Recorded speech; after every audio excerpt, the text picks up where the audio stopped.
Ocarina of Time, a game that people my age often consider the best Zelda game of all time, or even honestly the greatest game of all time, is kind of a perplexing one for me.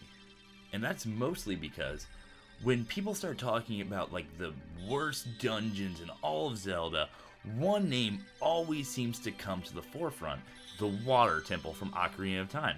So how is it that this one game can quite possibly be the most popular and beloved of the entire series, but also have the worst dungeon of all time? So I decided that I would go ahead and remove my nostalgia goggles and really try and look at this dungeon and see how truly bad it is, and if it's as bad as I remember. As a kid, I remember getting stuck in it a lot, and honestly, if you are currently stuck in it and you found this video because you were searching for a solution, go ahead and click the link that I'm going to put right up here, which should skip ahead in time. I always got caught up on the same thing, and I can almost guarantee that if you're stuck early in the dungeon, that the solution is in this video.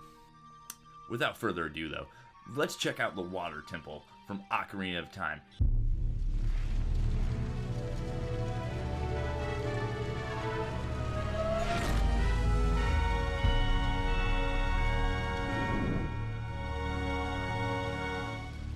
Perfect. One thing that's important to remember whenever you're discussing Ocarina of Time is to always remember that it was the first truly 3D Zelda game. And the Water Temple itself was actually the first 3D vertically oriented dungeon that they ever made. In previous Zelda games, like I guess the closest one at that point would be A Link to the Past, there was the Tower of Hera, which was vertically oriented where you'd have to drop through various floors and all that. But this was the first time they had to actually think about three-dimensional vertical space.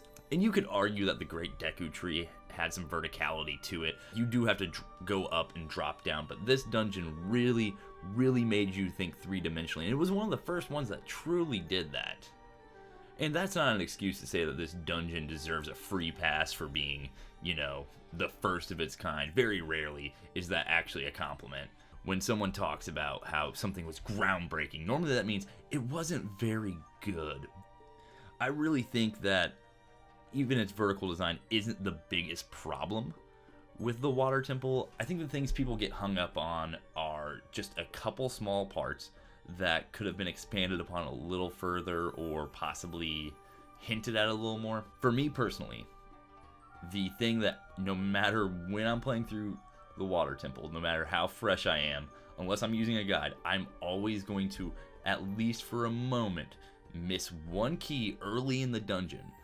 It's in the central tower right after you raise the water level. The platform lifts up and there's a passage underneath that leads you down there where you will find a gaggle of enemies and eventually a small key. But I swear I lost so much time as a kid just because of that one. Like, I would just stomp around the room, throw my controller. This was before the internet was like a huge thing. It's not like I could just go online. Basically I had to beg my mom to go get me a strategy guide because, I was a stupid child. It's just a few spots in the dungeon that are like that, where they can get confusing. I honestly don't think the Water Temple is as bad as everyone makes it out to be, but in the same breath, I won't argue it's a good dungeon either.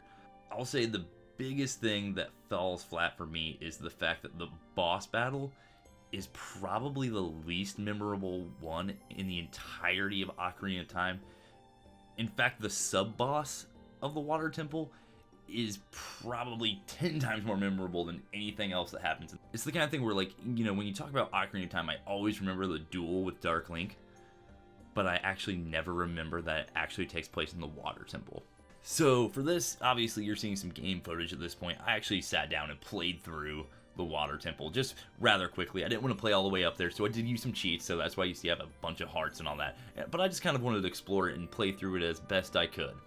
The main thing I really wanted to do here, though, was get to this Dark Link fight, because I just remember it being the most intense, awesome sword fight in the entire game. It's like you took Stalfos and you took one of the creepy lizard Alphos that make those awful sounds and crammed them into one fight. He mirrors your moves. It, like, as someone who actually enjoys Zelda 2, Like, the amount of nostalgia that stirred in me as a kid was astounding.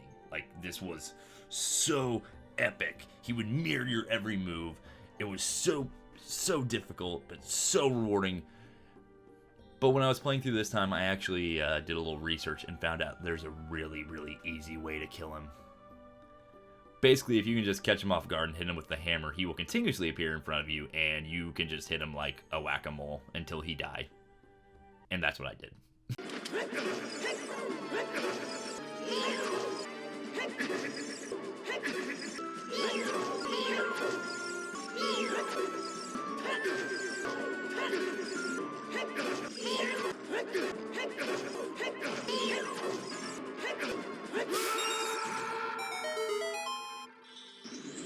It's crazy that I will always remember this moment in this game, but I will completely gloss over where it takes place and also the boss fight that follows.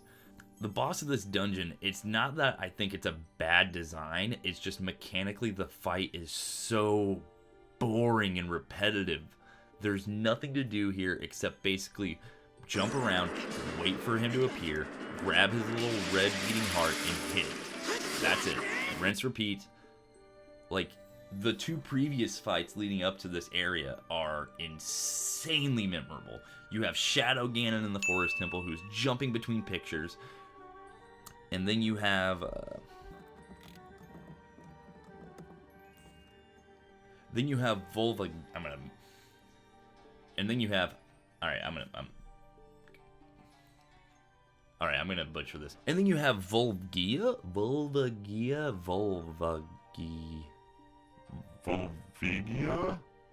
The big fire dragon. That fight is super sick. But then you have an amoeba. I will say the one time I accidentally did get caught by this guy, the animation for his attack is actually pretty intense and pretty cool. But other than that, this fight is doo-doo butter. Straight doo-doo butter.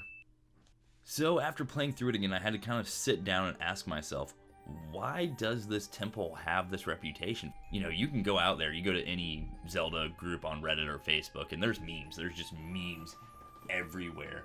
And it's either, you know, it's terrible or it's difficult or whatever. You know, it's hard to tell. Like, honestly, like, my assessment of the dungeon isn't that it's overly difficult.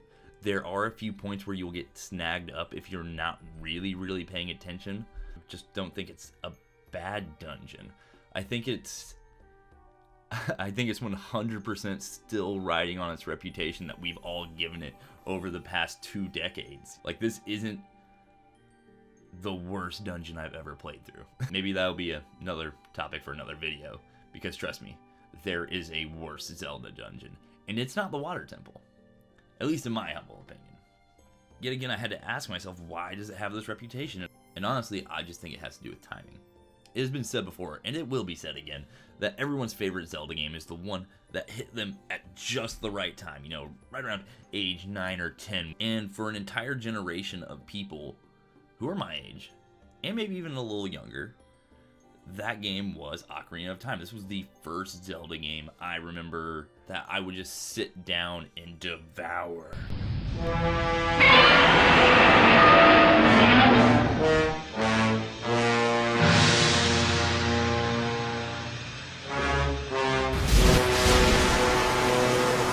You know, we were stupid kids, and this dungeon, it does require, honestly, a little more three-dimensional thinking than maybe our brains were used to at that point, and it's a little more cryptic. Like, basically, as an adult, if you played a Zelda game at this point, if you're watching this video, I assume you've probably beaten Ocarina of Time. You can go back and you can get through it. It's really not that difficult. Just remember where that one key is. That is very important. That's the one I still mess up. Going back and looking at it now with a fresh set of eyes, if anything, this dungeon's only crime is kind of just being forgettable. Like, it has a forgettable boss. The item you get in it is the long shot, which is just an item upgrade, which, you know, like, you remember getting the hook shot from Dampy, but do you remember getting the long shot in the Water Temple? because it doesn't really change all that much. It doesn't open up the world as much, and it was also one of the only item upgrades in the game. So yeah, in conclusion, I basically think the Water Temple is vastly overhated on for the wrong reason. You can crap on the Water Temple for a couple reasons, like I've mentioned before. It's just kind of a mediocre, forgettable dungeon. There's nothing that intense or crazy about it. But I'm sure some of you will disagree with me, and feel free to do so down in the comments below and tell me why the Water Temple sucks. But hey, if you've watched that far and you like to hear me talk about Zelda, feel free to check out some of the videos I'm going to post below. I would like to thank you so very much for watching. I'm Kyle apparently, and I will see you guys next time. Spend the next 12 hours in this house, I'll give you each $10,000 or your next of kin in case you don't survive.